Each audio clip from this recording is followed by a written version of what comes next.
나는 전능하신 아버지 하나님, 천지의 창조주를 믿습니다. 나는 그의 유일하신 아들, 우리 주 예수 그리스도를 믿습니다.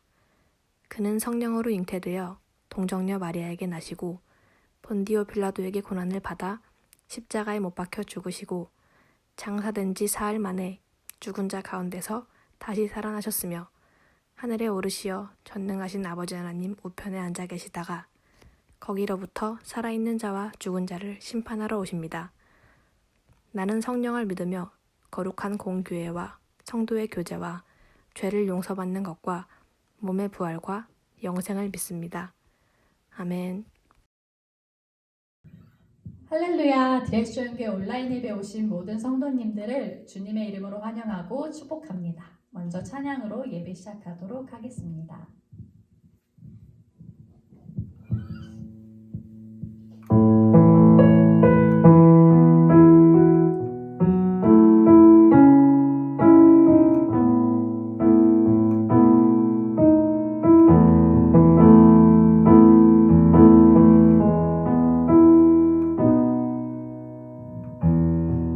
나를 지으신 주님 내 안에 계셔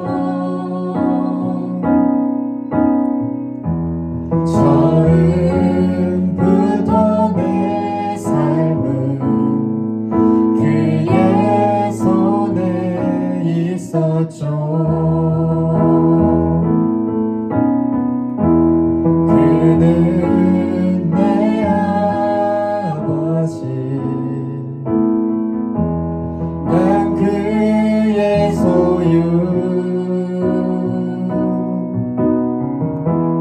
내가 어디 가든지 날 떠나지 않죠.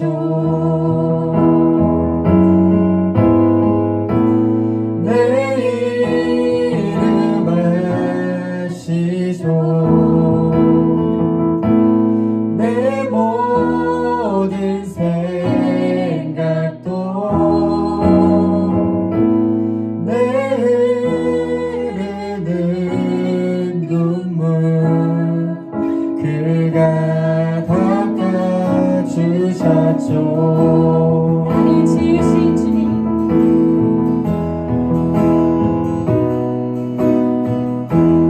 나를 지으신 주님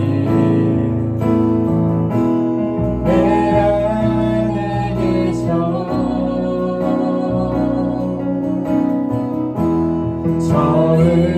처음부터 내 삶은 그의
믿음이 없이는 기쁘시게 못하나니 고된 수고도 다 헛될 뿐이라 믿음이 없어서 무너진 삶의 모든 자리에 다시 주님을 기다립니다.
사랑이 넘치는 디렉션 교회 소식입니다.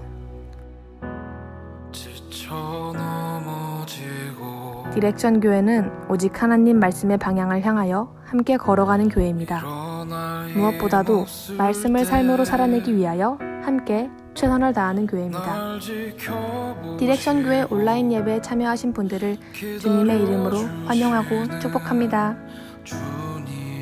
코로나의 상황이 호전되기 전까지 주일 예배는 계속해서 온라인 예배로 진행됩니다. 시간은 주일 오전 11시입니다. 유튜브에서 디렉션 교회를 검색하시고 구독하시기 바랍니다. 온라인 예배 에티켓을 지켜주세요. 예배는 10분 전부터 단정한 복장으로 준비해주세요. 예배에 집중할 수 있는 장소를 선택하시고 성경책을 준비해주시기 바랍니다. 헌금은 이 트랜스퍼를 통해 하시길 바랍니다. 이메일 주소는 churchdirection@gmail.com입니다. 온라인 소그룹 모임이 계속 진행됩니다. 주님 안에서 서로 돌아보며 위로하시는 교제가 되시길 바랍니다. 아직까지도 코로나로 인해 어려운 분들이 많습니다. 하나님의 위로하심과 보호하심이 모든 성도들 가운데 함께 하시길 기도합니다. 모든 상황이 회복되도록 함께 기도해 주시기 부탁드립니다. 감사합니다.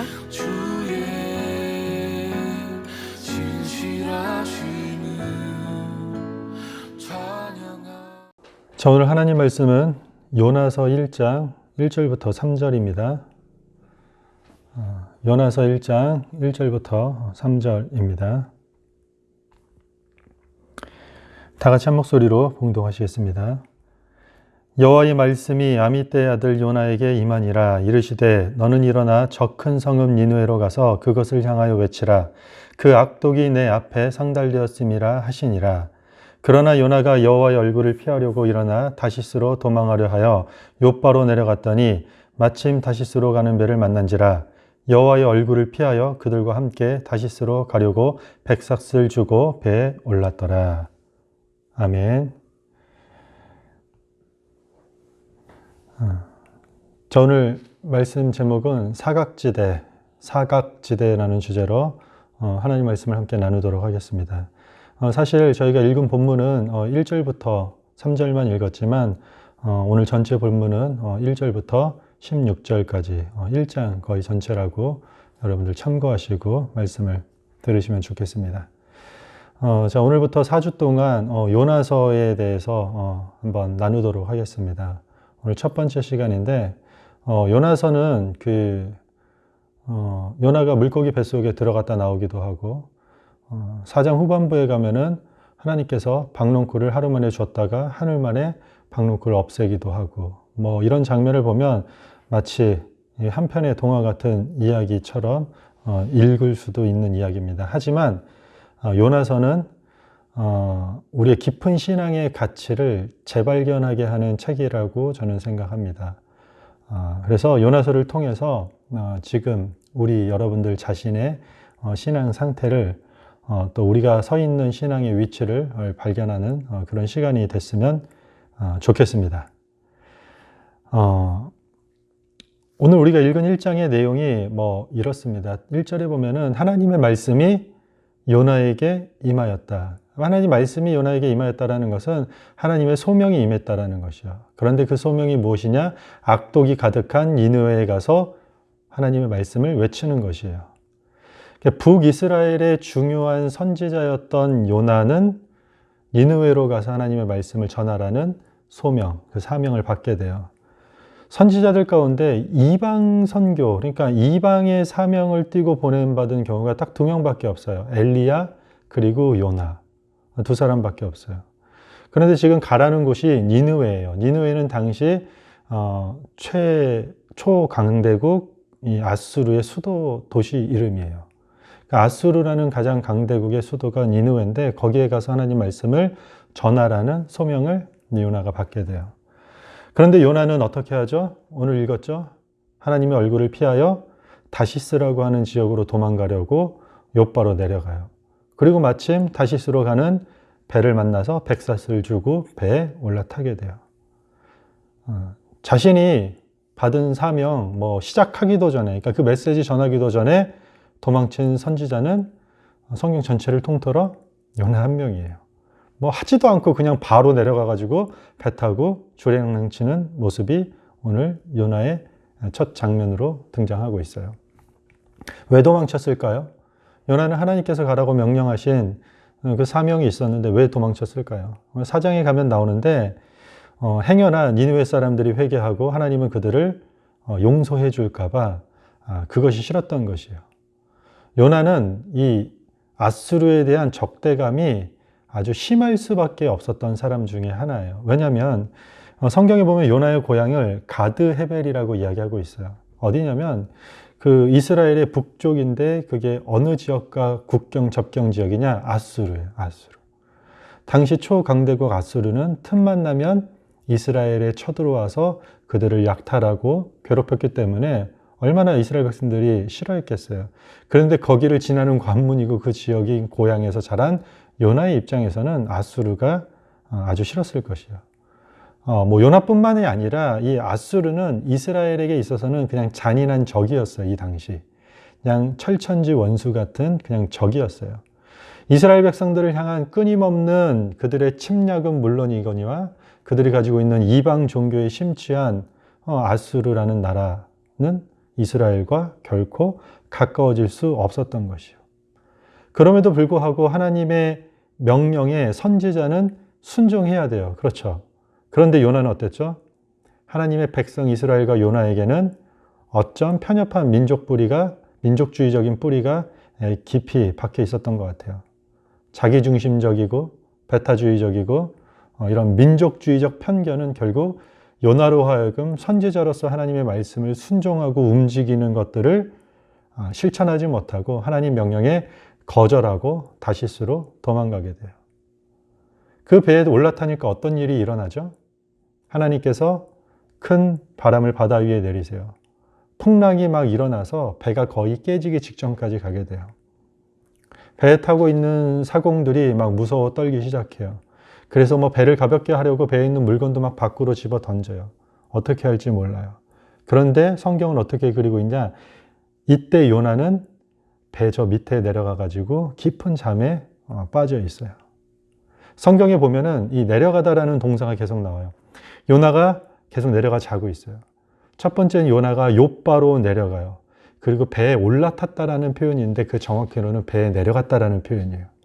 그리고 2장 6절에 가면은 바닷속 깊은 산의 뿌리까지 내려간 모습을 보여줘요. 그러니까 요나는 지금 성경 요나서를 통해서 하나님의 얼굴을 피해서 계속 내려가는 모습을 그려내고 있어요. 그러니까 하나님과의 관계에서 수평적으로 수직적으로 계속 멀어져 가고 있는 모습을 지금 보여주고 있는 것이에요. 풍랑이 일어서 난리가 났는데 지금 배 밑에 내려가서 깊은 잠에 빠져 있는 것은 마치 요나의 영적인 침체와 무감각 뭐 이런 것들을 적나라하게 보여주고 있는 것 같습니다. 이 불순종의 삶이 하나님과의 관계에서 얼마나 친밀감으로부터 멀어지게 하는지 보여주고 있는 장면이에요. 선장이 와서 이제 요나를 깨우기 시작해요. 모두가 모였어요. 그들이 모여서 이 재앙이 누구 때문인지 확인하기 위해서 제비를 뽑고자요. 지금 같은 생각으로는 이상한 방식이겠죠. 그러나 그때는 모두가 각자의 자기 민족의 신이 있었기 때문에 분명히 신이 진노했기 때문에 이런 풍랑이 왔기 때문에 원인을 찾아야 했다라고 그들은 생각했던 것 같아요. 제비를 뽑자 누가 당첨되죠? 요나가 당첨돼요. 사람들이 이제 막 질문하기 시작해요. 이 재앙이 누구 때문인지, 요나 당신이 지금 하는 일은 무엇인지, 지금 어디에서 왔는지, 네 나라는 어디인지, 네가 어떤 민족이냐라고 막 질문을 하기 시작해요. 당시 팔레스타인 지방에서는 자기 나라의 신들은 점차적으로 개인적인 신들로서의 역할을 한다고 믿었어요. 그러니까 너가 섬기는 신이 누군지냐고 물는 것이에요. 너 어느 나라에서 왔니? 라는 말은 네가 섬기는 신이 누구니? 라는 질문과 동일한 것이에요. 요나가 대답해요. 솔직하게. 나는 히브리 사람이다. 이스라엘 사람이다 라고 고백을 해요. 나는 바다와 육지를 지으신 하늘의 하나님을 경외하는 자입니다. 하나님을 예배하는 자라고 이렇게 이야기를 해요. 자신의 신분을 정확하게 밝히게 되죠. 그런데 선원들은 이제 원인을 알게 됐어요. 그런데 이 사실을 알게 되자 다시 두려워요. 저 사람이 섬기는 신이 뭔가 화가 났나 보구나. 바다가 막 더 흉흉해져요. 어쩔 줄 몰라 물어요. 어떻게 해야 되냐고. 요나가 어떤 말을 하냐면 나를 차라리 바다에 던지라고. 그러면 바다가 잔잔해질 거라고. 근데 선원들은 1차적으로 요나를 바다에 던지지 않고 어떤 힘을 써서 육지로 노를 저어서 배를 돌리고자 해요. 그런데 풍랑이 더 흉흉해지기 시작해요. 요나가 어떤 고백을 했다고요? 이 풍랑을 만난 것이 나 때문이니까 나를 이 바다에 던지면 잔잔해질 거라며 자신을 바다에 던지라는 요나의 요청은 어떤 의미였을까요? 그것은 좀 다음 주에 우리가 2장을 다루면서 함께 다뤄보도록 하겠습니다. 어찌됐건 결국 그들은 요나를 바다에 던지기 시작해요. 그리고 풍랑이 어떻게 되죠? 잠잠게 되고 멈춰지기 시작해요. 폭풍이 멈추자 오늘 성경 1장 16절 마지막 부분에 가면은 배에 있던 선원들이 두려워했고 재물을 드렸고 서원했다라고 얘기해요. 풍랑이 일었을 때 2번 정도 두려워해요. 그런데 그때는 단순한 공포감의 두려움인데 이제는 하나님에 대한 경외함의 두려움으로 바뀌기 시작해요. 그리고 그 두려움을 통해서 재물을 드리게 되고 서원을 드리는 행동으로 표현하게 돼요. 이렇게 1장이 마무리가 돼요. 재밌는 건 하나님의 선지자 요나가 불순종하는 이 장면까지도 하나님은 지금 사용하셔서 이방 선원들을 구원하시는 것이에요. 지금까지 우리가 여기까지가 오늘 본문의 이야기예요. 우리가 읽었지만 2절에 보면은 하나님의 아주 긴박한 요청이 있어요. 일어나 가서 외치라. 니느웨의 악함이 나의 얼굴 앞에 올라와 있으니 지금 당장 일어나 가서 외치라고 명령해요. 그런데 요나가 어떻게 했다고요? 여호와 얼굴을 피하여 욥바로 내려가고 배로 내려가고 계속해서 내려가는 모습을 보여주고 있어요. 자신이 소명이 무엇인지 알았음에도 불구하고 하나님 얼굴 피하는 자들이 있어요. 어느 시대에나 하나님의 명령에 불순종하여서 하나님의 뜻을 이루기를 거부하는 사람들이 있어요. 저는 이런 사람들을 향해서 하나님의 사각지대를 찾는 사람들이라고 표현할 수 있을 것 같아요. 하나님의 얼굴을 피하는 것. 그게 어디든지 간에 하나님이 원하시고 하나님이 명령하시는 것들을 피하면 마치 거기는 하나님이 안 계실 거라고 생각하는 것 같아요. 요나가 하나님의 얼굴을 피해 도망가려고 했어요. 하나님이 어디로 가라고 하죠? 니느웨. 니느웨는 동쪽이에요. 그런데 정반대 서쪽 다시스로 가는 배를 타게 돼요. 다시스는요, 스페인 남부에 있는 그 자유무역 도시 중에 하나예요. 고대. 직선거리만 지금 요빠에서 다시스까지 직선거리만 3,000km가 넘어요.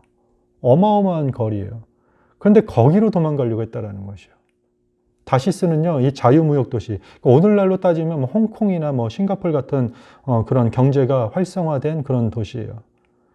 성경에 의하면은 성경 구약 성경의 다시스를 이렇게 표현하고 있어요. 각종 금은과 보화가 넘치는 곳이고 그곳의 성은 견고한 성이라고 이야기해요. 그러니까 다시스는 이 풍요와 인생의 즐거움이 넘치는 곳이에요.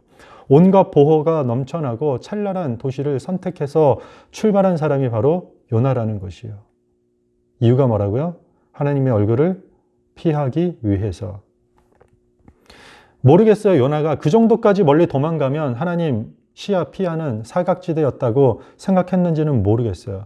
그런데 그가 하나님 얼굴을 피할 수 있는 사각지대라고 생각했던 꿈은 다시스로 가는 배가 풍랑을 만나서 거의 깨지면서 그리고 배 아래층에서 곤히 자고 있는 깊은 잠과 함께 깨지면서 다 무산되게 돼요.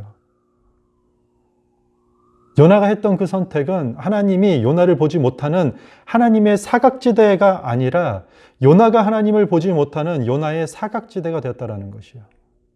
시편 139편 7절에 보면 시편 기자가 이렇게 고백하고 있어요. 내가 주의 영을 떠나 어디로 가며 주의 앞에서 어디로 피하리이까? 내가 하늘에 올라갈지라도 거기 계시며 수월에 내 자리를 펼지라도 거기 계시니이다.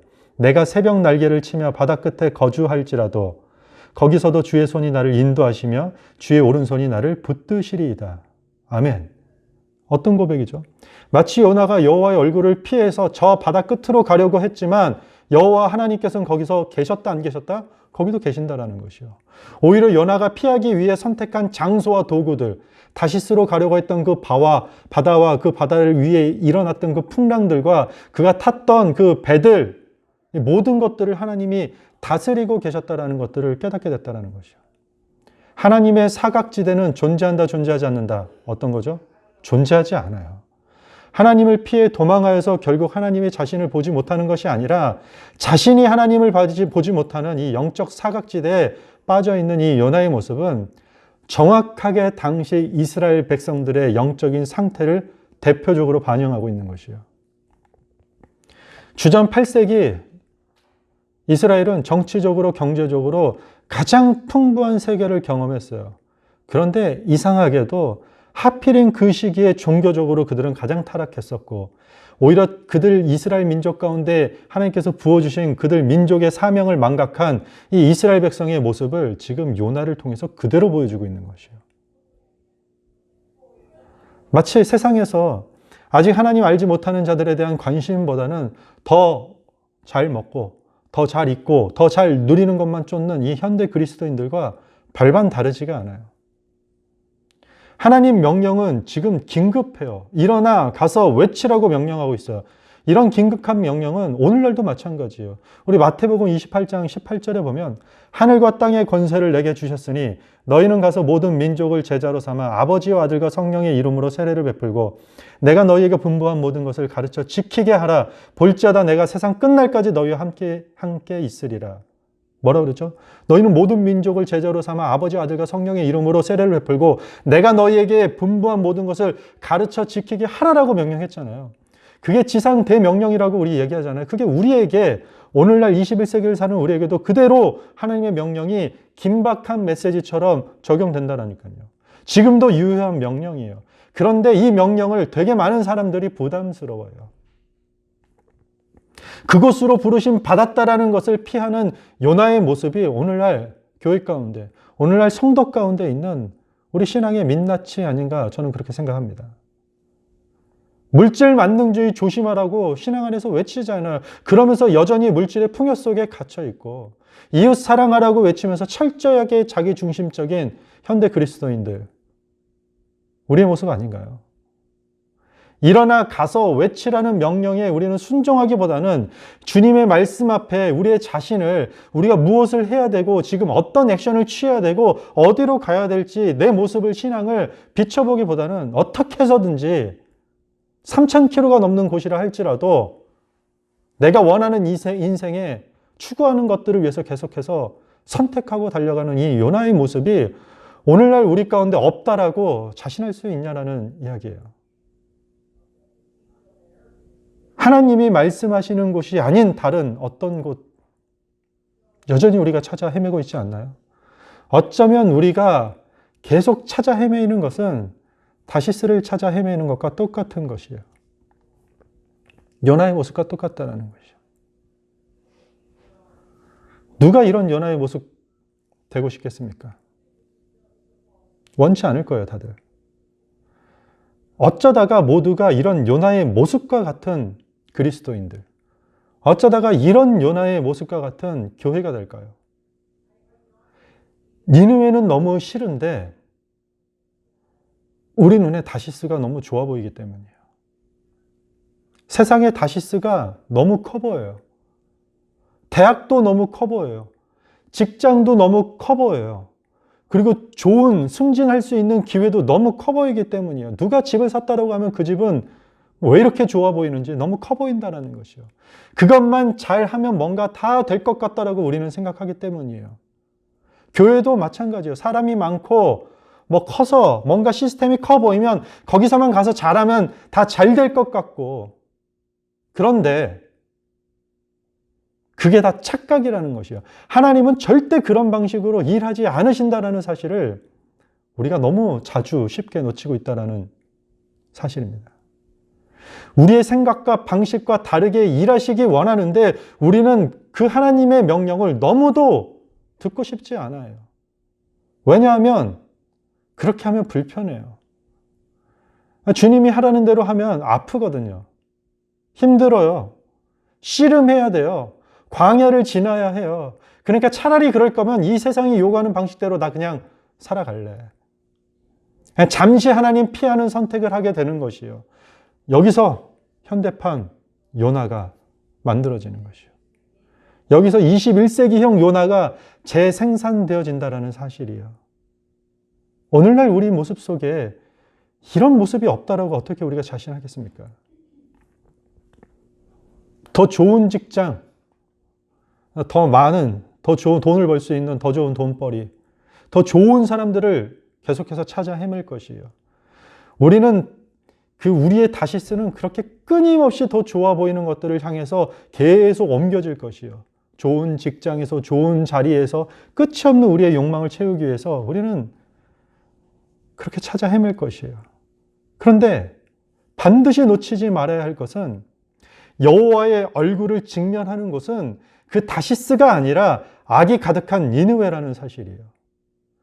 요나가 그렇게 가기 싫어했던 니느웨였지만 하나님의 또 다른 뜻과 계획이 있었던 니느웨라는 사실이에요. 거기서 하나님의 얼굴을 마주할 수 있다는 것이요. 다시스는 하나님의 얼굴을 피하는 곳이지만 니느웨는 하나님의 얼굴을 마주하는 곳이에요. 하나님을 피하고자 하는 자들에게는 다시스에 도달해가지고 호의호식의 삶을 사는 것이 아니라 배가 깨지고 바다에 던져지는 인생의 역풍을 맞게 됐다는 것이요. 그런데 하나님을 마주하는, 하나님의 얼굴을 마주하는 그 현장은 내가 어떤 존재인지 그 하나님 얼굴 앞에서 나를 발견하게 될 것이에요. 그때에만 그리스도인들은 온전한 생명력을 얻게 되고 살 수 있게 되는 것이요. 하나님 앞에서 내 자아가 철저하게 무너져 내리는 그 망가짐을 경험해야만 진짜 내 자신을 발견하게 되는 것이요. 내가 얼마나 악으로, 내가 얼마나 이 허영으로, 오만과 교만으로 가득 찬 존재인지, 내 인생의 주인이 나인 것으로 살아가는 것이 얼마나 위험한 인생의 항해인 것을 발견하는 것부터가 은혜의 시작이 되는 것이에요.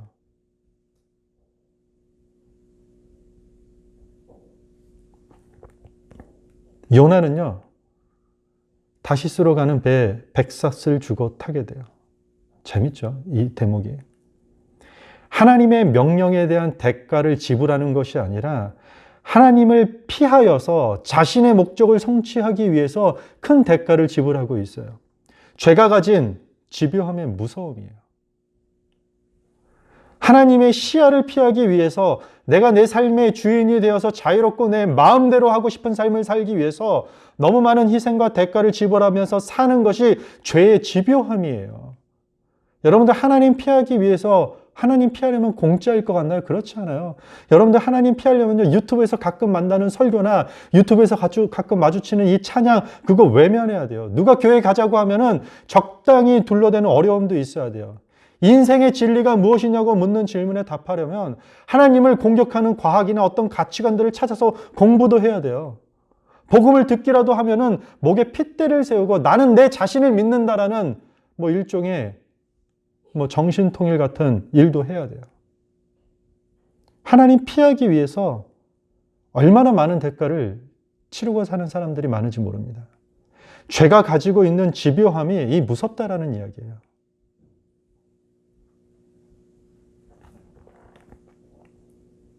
마태복음 1장 23절에 보면 예수 그리스도의 탄생을 알리면서 이름을 이렇게 얘기하고 있어요. 보라, 처녀가 잉태하여 아들을 낳을 것이요 그의 이름을 임마누엘이라 하리라 하셨으니 이를 번역한즉 하나님이 우리와 함께 계시다.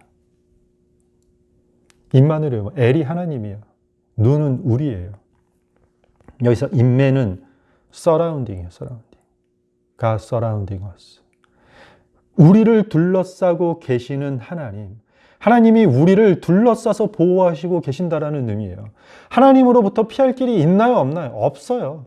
성경은 처음부터 끝까지 우리 하나님으로부터 우리 삶이, 그리스도인의 삶은 둘러싸여 있다고 얘기하고 있어요.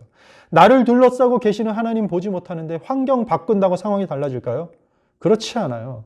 절대로 바뀌는 게 없어요. 그런데 우리는 어떠나요? 이거 환경 좀 나아지면 되지 않을까?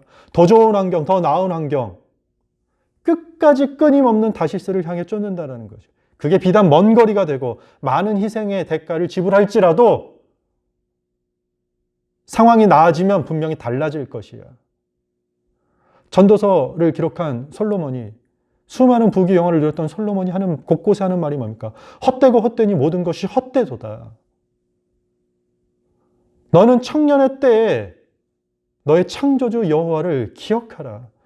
곤고한 날이 이르기 전에 하나님을 기억하라고 얘기하고 있잖아요. 모든 인생의 삶이 그 다시스를 찾고자, 하나님을 피하고자 할 때 다 헛되다라는 이야기예요. 많은 사람들이 요나서를 읽으면서 잘못 섣불리 적용하는 게 있어요. 니느웨가 선교지인가? 요나에게는 그냥 원수고 적이었구나. 니느웨가 원수인가요? 아니면 선교지인가요? 그거 중요한 게 아니에요. 오늘 본문에서 중요한 건 하나님이 가라고 명령하시는 곳에서 하나님을 마주할 수 있다라는 사실이 중요한 것이에요. 그런데 하나님이 가라고 하지 않은 곳을 피해서 간 곳에서는 하나님을 마주할 수도 없고 하나님을 볼 수도 없는 자신의 영적인 사각지대에 영적인 침체에 빠지게 된다는 것이죠. 하나님의 사각지대가 아니라 누구의 사각지대가 됐다고요? 요나의 사각지대가 됐다는 것이죠. 그렇다면 여러분들은 요나입니까? 여러분들 여전히 다시스를 찾아서 헤매이고 있지는 않습니까? 아니면 여전히 내 인생을 바꿀 수 있는 그 어떤 것을 찾고 있는 건 아닌지요? 다시스는 놀랍도록 좋아 보이지만 니느웨는 죽을 만큼 싫은 곳이었어요. 하지만 성경은 분명하게 얘기하고 있어요. 다시스로 내려가면 죽는다. 하지만 니느웨로 올라가면 산다는 것이요. 우리가 그토록 좋아 보이는 곳으로 내려가면 오히려 죽는 것이지만 우리가 죽을 만큼 싫은 곳이지만 그곳에 올라서게 되면 하나님을 마주하고 우리가 살게 된다는 것이요. 하나님의 얼굴을 피하여 위험과 풍랑이 가득한 바다를 전전하는 것을 선택할 것인지요? 아니면 죄악이 가득한 니느웨지만 생명과 구원을 경험할 것인가? 우리의 인생의 중요한 질문이 되어야 되고 확실한 선택이 되어야 된다는 사실입니다. 말씀을 정리하겠습니다. 오늘 요나서를 보면 하나님 피한답시고 하나님을 피한답시고 결국 영적 사각지대에 머무르는 인생을 보여주고 있어요. 얼마나 안타까운 인생이에요. 얼마나 불쌍한 인생이에요. 하나님의 사각지대는 이 세상에 없어요. 하나님이 없는 곳은 없어요. 여러분들이 지금 이 카메라 뒤에서 예배드리는 여러분들의 예배의 삶의 현장, 일상의 구석구석, 저는 모르겠죠. 김유인 목사의 사각지대는 될 수 있겠죠. 그러나 그 자리가 여러분들이 예배하기 전에 일어나거나 아니면은 하나님을 예배하는 것을 소홀히 여기는 그 순간이나 그 모든 일거수일투족이 하나님 앞에 사각지대가 되지 않는다는 것이요.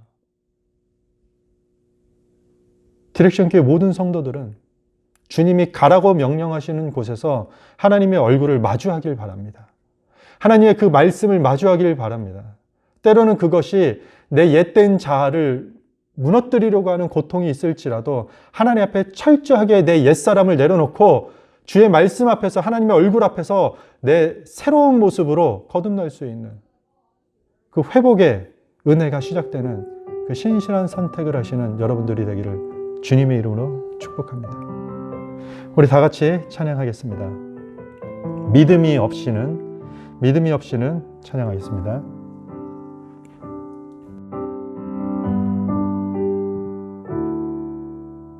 주님, 제 마음이 너무 둔해서 주님을 볼 수 없습니다.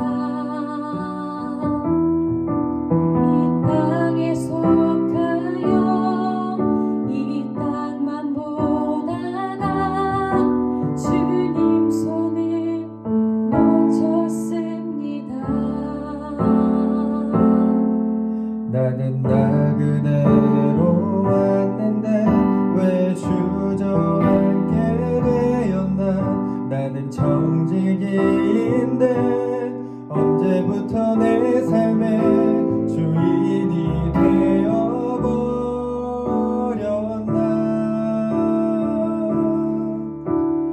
믿음이 없이는 기쁘시게 못하느니 고된 수고도 다 헛될 뿐이라.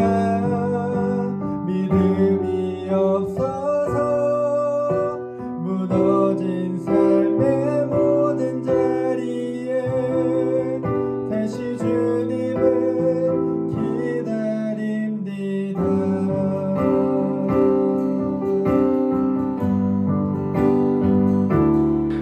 자, 화면에 보이시는 우리 기도 제목에 따라 각자의 자리에서 모두 함께 기도하시길 바랍니다. 하나님의 얼굴을 피하여 보기에 좋은 것들을 쫓지 않기를 하나님 원합니다.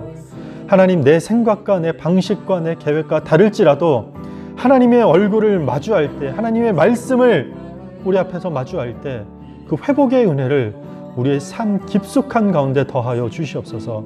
이 시간 우리 한 목소리로 함께 기도하겠습니다. 나는 나 그대로 왔는데 왜 주저앉게 되었나. 나는 청진이네. 언제부터 내 삶의 주인이 되어버렸나.